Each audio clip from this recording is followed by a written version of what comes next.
Hello everyone, hope आप सभी अच्छे से होंगे और खुश होंगे। आज मैं फिर से आप सभी के लिए लाई हूँ एक बहुत ही इंटरेस्टिंग वीडियो। इस वीडियो में मैं आप सभी के साथ शेयर करूँगी कुछ ऐसे DIYs जो कि अगर आप ख़रीदने जाएंगे तो बहुत ज़्यादा ही एक्सपेंसिव होंगे, लेकिन वही DIYs में घर के टूटे फूटे सामान से आप सभी को बनाकर दिखाऊंगी। सभी DIYs को बनाने से पहले मैं ले रही हूँ अपना ये सालों पुराना प्लास्टिक का चेयर। ये देखिए, ये चेयर की हालत ये बहुत ज़्यादा ही पुरानी हो चुकी है और इसका कलर भी फेड हो चुका था। तो मैंने अपने घर पर ही पड़े जो ऑयल पेंट थे उसको ले लिया है। तो इस तरीके से मैंने सबसे पहले पूरे ही चेयर को ब्लू कलर कर दिया और फिर बीच का जो ये वाला हिस्सा है इसको मैंने रेड कलर कर दिया और जो भी इस पर ये ट्री या फिर आप जो सन वगैरह है इन सभी को इनके हिसाब से कलर कर दिया। और कलर करने के बाद मैं इसे रख दूंगी धूप में सूखने के लिए, क्योंकि ये ऑयल पेंट है तो इसे अगर हम धूप में रख देंगे तो ये जल्दी सूख जाएगा। तो अब भी चाहो तो इसी तरीके से कोई भी आपका पुराना चेयर या टेबल यूं ही पड़ा हुआ तो उसे आप खुद अपने हाथों से कलर कर दीजिए और फिर उसको एक नया लुक दे सकते हो।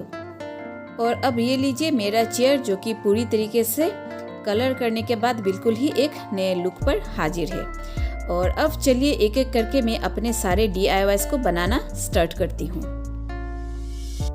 मेरे घर पर काफ़ी दिनों से ये कुछ काठ के टुकड़े यूं ही पड़े हुए थे, तो इनको मैंने संभाल कर रख दिया था कि सोचा था जब टाइम आएगा मैं इनका कुछ यूज़ कर लूँगी।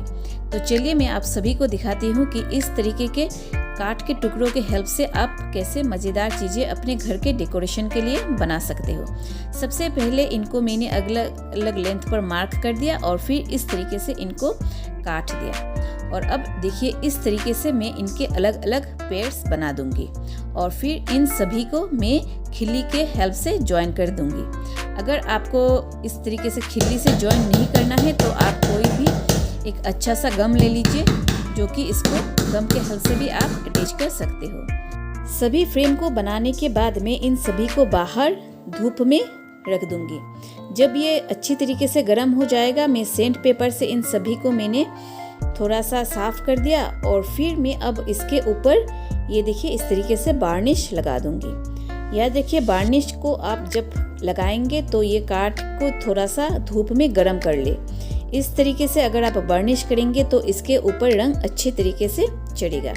और फिर ये देखिए सभी पर मैंने वार्निश कर दिया और फिर इसको रख दिया मैंने धूप में सूखने के लिए। मैंने इन सभी फ्रेम के ऊपर 2 कोटिंग किया है वार्निश के। अब चाहे तो 3-4 कोटिंग भी कर सकते हो अगर आपको और डीप कलर चाहिए। और अब जब ये सूख गया है मैं इसके ऊपर इस तरीके से देखिए छोटे छोटे मैंने कुछ काठ के टुकड़े को काट दिया और फिर अब इसी टुकड़े को मैं इसके ऊपर इस तरीके से गम के हेल्प से चिपका दूंगी। मैंने इस तरीके से 4 फ्रेम बनाए हैं और अब मैं रखती हूँ इन सभी को साइड पर और बनाऊंगी अपना नेक्स्ट DIY। मेरे नेक्स्ट DIY के लिए मैंने लिया है ये रंग का एक पुराना सा प्लास्टिक का कंटेनर। इसका ऊपर वाला पार्ट मैंने काट कर फेंक दिया है और फिर मैंने लिया है एक पुराना ट्रैक पैंट जो कि बेकार पड़ा है, किसी काम का नहीं था, और फिर कुछ नारियल के रस्सी। पेंट का जितना हिस्सा मुझे चाहिए उतना मैं काट कर निकाल दूंगी। और अब ग्लू गन के हेल्प से मैं इस प्लास्टिक के ऊपर ये जो मैंने पेंट का हिस्सा काट कर निकाला है इसको अच्छी तरीके से पूरे में चिपका दूंगी। अगर आपके पास ग्लू गन नहीं है आप कोई भी दूसरा गम यूज कर सकते हो। अब मैं इस डब्बे के ऊपर वाले पोर्शन और नीचे वाले पोर्शन पर कुछ नारियल के रस्सी को ग्लू गन के हेल्प से चिपका दूंगी।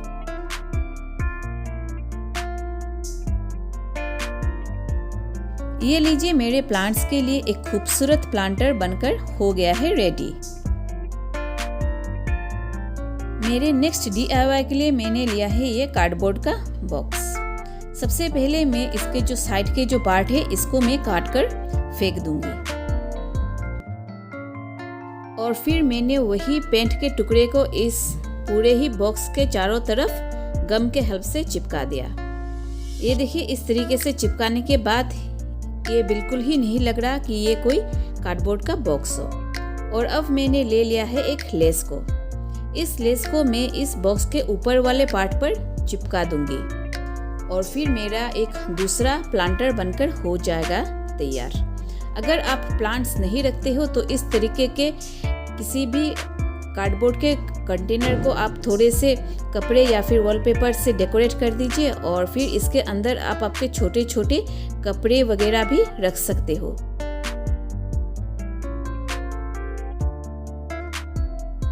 नेक्स्ट DIY के लिए मैंने लिया है ये बच्चे का पुराना वाटर बोतल। इस बोतल का न्यू लुक देने के लिए मैं इसके ऊपर चिपका दूंगी इस वॉलपेपर को।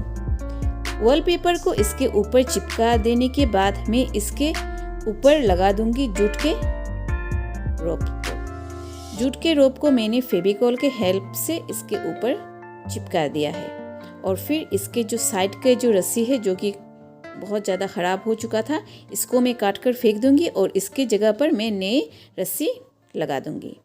चलिए अब बनाती हूँ मेरा नेक्स्ट DIY। इस वाले DIY को बनाने के लिए मैंने सबसे पहले एक कार्डबोर्ड को इस तरीके से हाफ सर्कल पर काट दिया है। पहले तो मैंने पेंसिल से मार्क कर दिया और उसी के ऊपर इस तरीके से काट कर इस वाले पोर्शन को मैं ले लूँगी। अब मैंने लिया है कुछ वूलन थ्रेड को। ये 2 कलर के थ्रेड मेरे पास पहले से ही मौजूद थे और इस वाले कार्डबोर्ड के ऊपर सबसे पहले मैंने फेविकॉल लगा दिया और एक एक करके देखिए, पहले मैंने तो येलो थ्रेड लगाया और फिर ब्लैक थ्रेड लगाए।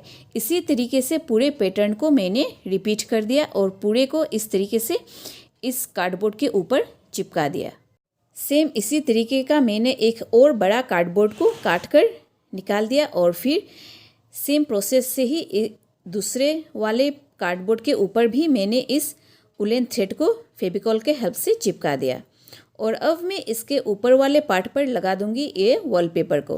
पहले वॉलपेपर को मैंने इसके नीचे रख दिया, पेंसिल से मार्क कर दिया और फिर इसको काट कर निकाल दिया और अब मैं इसके ऊपर ये वॉलपेपर को चिपका दूंगी। क्योंकि ये वूलन थ्रेड थोड़े से टेढ़े मेढ़े हो रखे थे तो मैंने क्या किया, एक आयरन को गर्म कर दिया और फिर इसको इस तरीके से प्रेस कर दिया ताकि इसको एक स्ट्रेट लाइन पे ला सकूं। और फिर जो एक्स्ट्रा बचे हुए थे इनको मैंने काट कर फेंक दिया। और अब मैंने एक छोटा सा कंघी लिया है और कंघी से मैं इसके जो नीचे वाले पोर्शन है इसको इस तरीके से कोम कर दूंगी। तो इससे क्या होगा, ये जो नीचे वाला पोर्शन है ये खुल जाएगा और ये भरा भरा दिखेगा। और अब मैं इसके ऊपर लगा दूंगी एक येलो कलर लेस और ये एक येलो कलर फ्लावर। चलिए अब मैं बनाती हूँ अपना नेक्स्ट DIY। देखिए, मैं अपने सारे ही आइटम्स को लास्ट में आप सभी को दिखाऊंगी कि मैंने किस तरीके इन सभी को डेकोरेट किया है और इन सभी का मैं आप सभी को एक क्लोज व्यू दिखाऊंगी। क्योंकि मैं आज बहुत सारे DIYs बनाने जा रही हूँ तो सबसे पहले मैं आप सभी को एक एक करके इनको बनाकर दिखा देती हूँ। इस वाले DIY के हेल्प से मैं बना रही हूँ एक हाउस। पहले तो मैंने आप सभी को दिखा दिया है किस तरीके से मैंने इसके बाउंड्रीज बनाए हैं और अब देखिए इसके मैं ऊपर लगा दूंगी ये रूफ को और फिर एक ट्रायंगल सा शेप मैंने काट दिया है इसके पीछे लगाने के लिए। पूरे ही इस कार्डबोर्ड के हाउस के ऊपर और अंदर की तरफ मैं इस तरीके से रेड कलर से कलर कर दूंगी। इसको कलर करने के लिए मैंने एक्रिलिक पेंट का यूज़ किया है, लेकिन इसके जो ये देखिए बाहर का पोर्शन है इसको थोड़ा सा डेकोरेटिव बनाने के लिए मैंने ये मेरे पास पड़ा था स्वीट बॉक्स, इसको काट कर और गम के हेल्प से इसके ऊपर चिपका दिया। अब बारी है इसके रूफ को पेंट करने के लिए। इसके लिए मैंने लिया है येलो कलर।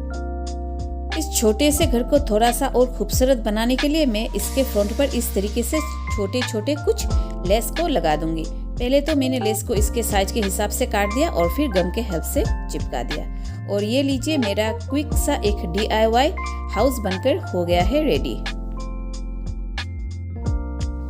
अब मैं बनाने जा रही हूँ अपना लास्ट DIY। मैंने कुछ टिश्यू पेपर को छोटे छोटे साइज पर काट दिया और पानी में भिगो दिया। ऊपर जो साइड पर आप ये पिक्चर देख रहे हैं मैं इसी का रीयूज करने जा रही हूँ। फिर मैंने इन भीगे हुए टिश्यू पेपर को पानी से अच्छी तरीके से निचोड़ कर एक छोटे से प्लास्टिक बोल पर ले लिया और इस पर ऐड कर दिया फेविकॉल और ये एक्रिलिक कलर और फिर इनको अच्छी तरीके से मिक्स कर इस कोकोनट शेल के ऊपर फेविकॉल के हेल्प से चिपका दिया। मेरे पास पिंक, रेड वगैरह जो कलर थे, मैं उसी का कलर यूज़ करके इनका मिक्सचर बना दिया है। अब चलिए, जबकि मेरे सारे ही DIYs बनकर हो गए हैं रेडी, मैं आप सभी को इनको लगाकर दिखा देती हूँ। इस वाले पोर्शन पर मैं अपने DIYs को लगाऊंगी। सबसे पहले मैंने जितने भी सेल्फ बनाए थे इसको लगाने के लिए यहाँ पर ड्रिलिंग से होल कर दिया और इस तरीके से नेल लगा दिया और नीचे मैंने इस तरीके का एक कारपेट बिछा दिया। और एक एक करके चलिए सारे ही मेरे जितने सेल्फ है इसको मैं इन नेल के ऊपर टांग देती हूँ। फिलहाल मेरे पास जो भी चीज़ें थे मैं इन्हीं को इसके ऊपर रख के डेकोरेट करूँगी। बाद में मैं अलग से एक और DIY वीडियो बनाऊँगी जो कि मैं खुद बनाऊँगी इसके ऊपर रखने के लिए। इस वाले फ्रेम को भी मैंने इसी के साइड पर रख दिया और इसके अंदर ये ग्रीन कलर का जो माला आता है मैंने उसी को काट कर रख दिया है। अब मैं एक एक करके अपने DIY प्लांटर्स को रख दूंगी और इसके अंदर मेरे जितने भी इंडोर प्लांट्स हैं मैं इन्हीं को रख देती हूँ। और यहाँ साइड पर मैं रख रही हूँ अपने इस चेयर को। पहले यहाँ पर गिटार हैंग था, मैंने उसी को दोबारा प्लेस कर दिया और फिर इस वाले छोटे से टूल के ऊपर मेरा ये DIY हाउस और इसके अंदर भी इस तरीके से कुछ डेकोरेटिव आइटम्स रख दिया।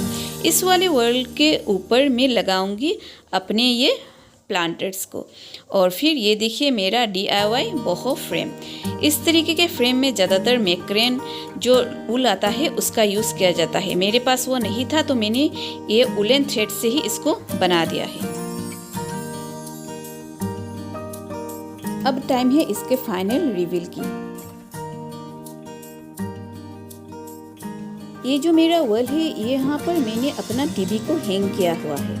मैं एक टीवी कैबिनेट खरीदना चाहती थी। ऑनलाइन ये तो बहुत महंगे आते हैं, तो मैंने इस तरीके से जो भी मेरे पास वुडन के टुकड़े थे इसके हेल्प से इस तरीके के छोटे छोटे रेक्स बना दिए और इसी को वॉल पर हैंग कर दिया। बाद में मैं और कुछ DIYs के साथ ज़रूर आऊँगी इस पूरे ही वॉल को एक अलग लुक देने के लिए। फिलहाल मैंने एक छोटा सा अटेम्प्ट इस तरीके का किया है। देखिए, हर चीज़ तो खरीदना पॉसिबल नहीं होता क्योंकि बहुत से चीज़ें आउट ऑफ बजट भी हो जाते हैं। तो जो भी घर पर चीज़ें होती है हम उन्हीं का रीयूज़ कर बेहतरीन चीज़ें बना सकते हैं। आई होप कि आप सभी को मेरा ये आज का वीडियो पसंद आया हो। अगर आप मेरे चैनल पर नए हो तो प्लीज़ मेरे चैनल को लाइक, सब्सक्राइब एंड शेयर ज़रूर कीजिए। Till then take care and be happy.